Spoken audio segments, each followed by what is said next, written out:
Mga kabrigada nga mga ginikanan nga adunay mga estudyante, una mo palit og transparent bag, lantawa una kini nga balita. Bisan pa man nga nagpakanaog og kamanduan o sa pribadong tulungan sa Davao City nga sugod sunod bulan, magsugod na og gamit sa transparent bag ang ilang mga estudyante aron mas dali ang pagrekisa sa mga gamit sa mga estudyante o faculty. Gibutyag karon ni Department of Education o DepEd 11 spokesperson Dodong Atilio nga ang paggamit nini dali lamang mahimo sa mga pribadong tulungan apan lisod kini implementa sa mga pampublikong eskwelahan. The part of the public schools, if they cannot really provide, then therefore this mustn't be a reason nga that's going to be a roadblock that they will not be allowed entry.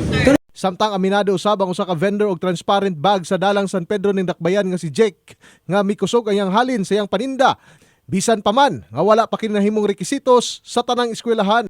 Na magpadulong sa balaod ba? Kanang required. Oh, required thing one. Pero dili pa man nga declare na kuan. Pero nanay na malit. Na namalit.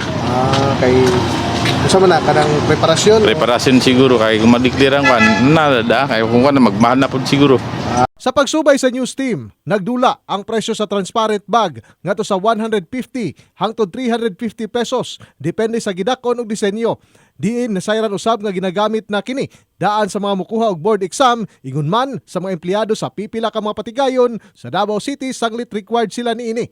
Gilauman nga samtang nagapadayon ang diskusyon kabahin sa seguridad sa mga campus, magpabiling voluntaryo nakadepende sa desisyon sa matag administrasyon ang pagpatuman sa mga pulisiya sa mga bag.